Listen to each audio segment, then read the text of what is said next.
Rappelle-toi là, c'était un robot. Rappelle-toi, c'était un robot. Ce n'était qu'un robot. Mais quand même, Spot, c'était quand même un sacré bon petit pépère du futur. Bonjour et bienvenue sur Les Numériques. Il y a quelques jours, le fameux robot quadrupède de Boston Dynamics a enfin posé ses 4 petites patounettes avec des coussins en silicone sur le sol français pour venir se laisser approcher et nous montrer un petit peu toutes ses capacités. Pour rappel, Boston Dynamics est cette compagnie américaine extrêmement célèbre sur Internet pour ses vidéos et ses robots très sophistiqués, souvent fascinants et en même temps, on va pas se mentir, un petit peu flippant, on parle d'Atlas mais aussi de Spot, qui appartenait en grande partie à Google et qui ne savait pas trop quoi en faire et qui avait des retours de gens justement un peu flippés parmi les propriétaires et qui a revendu ses parts de Boston Dynamics au géant Hyundai qui pour 1,1 milliard de dollars détient désormais 80% de cette entreprise. Mais pourquoi Hyundai, ce géant connu en France pour ses automobiles, a racheté une compagnie spécialisée dans des outils de pointe et du futur? Eh bien parce que Hyundai, on le sait peut-être pas, Hyundai vise évidemment la place de numéro 1 et de leader dans les transports de tout, par tous les moyens dans le futur.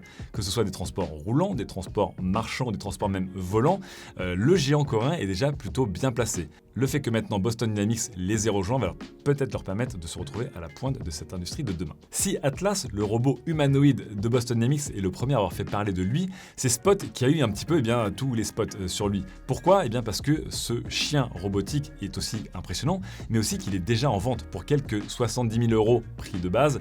Vous pouvez désormais l'utiliser pour faire des surveillances d'usine, comme le fait déjà Hyundai, pour vous aventurer dans des terrains dangereux, comme des mines qui pourraient s'écrouler, ou alors des zones avec de fortes radiations, ou encore du transport de matériel ou du transport de personnes blessées. Malgré toutes les vidéos qu'on a pu décortiquer sur internet, c'était quand même un effet un peu spécial de le voir en vrai, ce petit Spot. Le chien déjà a un certain volume et un certain poids, et vous allez le voir aussi, contrairement à ce qu'on pourrait penser, il met du temps à démarrer, il est plutôt bruyant et il ressemble en fait pas mal à un robot.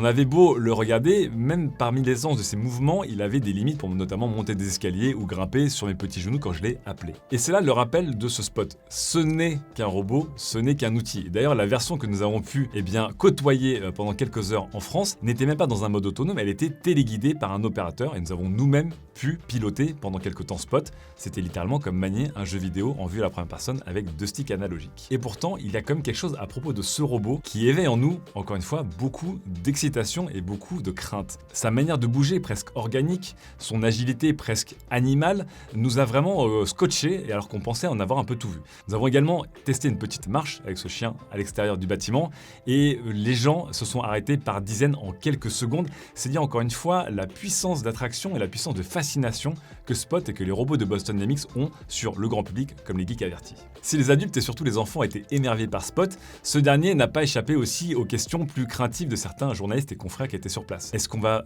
bientôt avoir des robots d'espionnage, même peut-être des robots tueurs, comme c'est le cas avec les drones volants actuellement?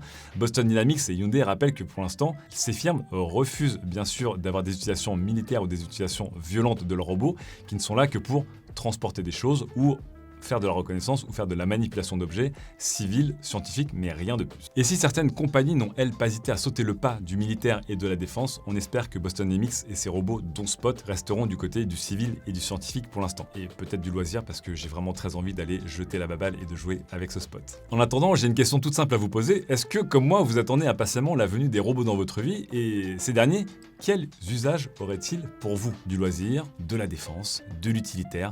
Dites-le nous dans les commentaires, on lira ça avec attention et on vous donne rendez-vous pour des prochaines vidéos très vite chez Les Numériques.